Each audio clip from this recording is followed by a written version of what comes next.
Sa bawat tahanan, may mga anak na lumalayo. Hindi dahil kulang ang pagmamahal, kundi dahil may pusong gustong subukan ang sariling landas. Ito ang kwento ng isang anak na pinili ang mundo kaysa tahanan, isang ama na patuloy na naghintay, at isang pag-ibig na hindi kailanman sumuko. Ito ang talinghaga ng alibughang anak. Isang kwentong hindi lang nangyari noon, kundi patuloy na nangyayari hanggang ngayon. May isang mayamang ama na may dalawang anak. Ang kanilang tahanan ay payapa, sagana, at puno ng pagmamahal. Walang kakulangan sa pagkain, damit, at pag-aaruga. Ang bunsong anak ay bata pa, puno ng pangarap at pananabik sa mundo sa labas. Sa kanyang puso, ang tahanan ay tila kulungan at ang kalayaan ay nasa malayo. Isang araw, nilapitan niya ang kanyang ama at buong tapang na sinabi, "Ama, ibigay mo na sa akin ang bahagi ng ari-ariang nakalaan para sa akin." Tahimik na nasaktan ng ama. Alam niyang para bang sinabi ng anak na mas mahalaga ang mana kaysa sa kanyang presensya. Ngunit dahil sa pag-ibig, ibinigay niya ang hinihiling.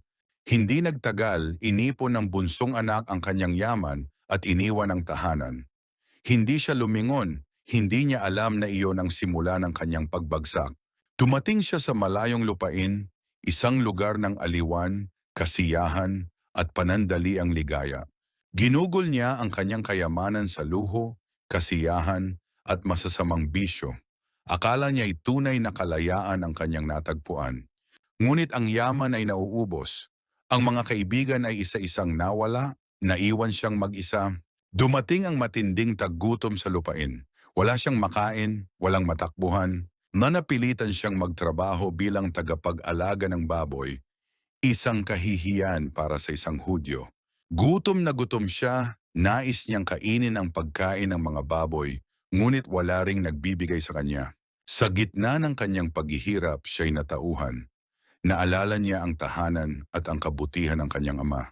Sa bahay ng aking ama, kahit ang mga alipin ay may sapat na pagkain, sabi niya sa sarili. Nagpasya siyang bumalik, hindi bilang anak kundi bilang alipin. Inihanda niya ang sasabihin, "Ama, nagkasala ako sa langit at sa iyo." Mahaba ang lakbayin, mabigat ang bawat hakbang, dala ang hiya at takot. Sa malayo, may isang ama na araw-araw tumitingin sa daan.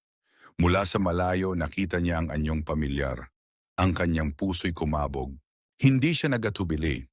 Tumakbo ang ama, isang bagay na hindi ginagawa ng matatandang lalaki noon. Niyakap niya ang kanyang anak, hinalikan at pinatawad bago pa man makapagsalita. Humingi ng tawad ang anak, ngunit hindi na hinayaan ng ama na matapos ang kanyang pananalita. Ibihis ang pinakamainam na kasuotan. Isuot ang singsing, sapatos sa paa. Nagkaroon ng malaking handaan. Ang anak na patay ay muling nabuhay. Ngunit ang nakatatandang anak ay nagalit. Hindi niya maunawaan ang biyayang ibinigay. "Naglingkod ako sa iyo, ngunit hindi mo ako ipinagdiwang," wika niya. "Anak, ikaw ay laging nasa akin, at lahat ng akin ay iyo. Ngunit nararapat lamang magdiwang, sapagkat ang kapatid mo ay nawala at natagpuan." Ito ang larawan ng Diyos, isang amang naghihintay, handang magpatawad. Tayo ang alibughang anak. Tayong lahat ay lumayo, ngunit laging may bukas na pintuan. Ano man ang iyong nakaraan, ang Ama ay naghihintay pa rin. Ang kwentong ito ay hindi lamang tungkol sa isang anak na lumayas.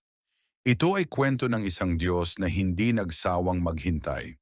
Matutunan natin na walang kasalanang hihigit sa biyaya ng Diyos. Ang pagsisisi ay laging may kaakibat na kapatawaran. Ang pag-ibig ng Ama ay hindi kailanman nagbabago.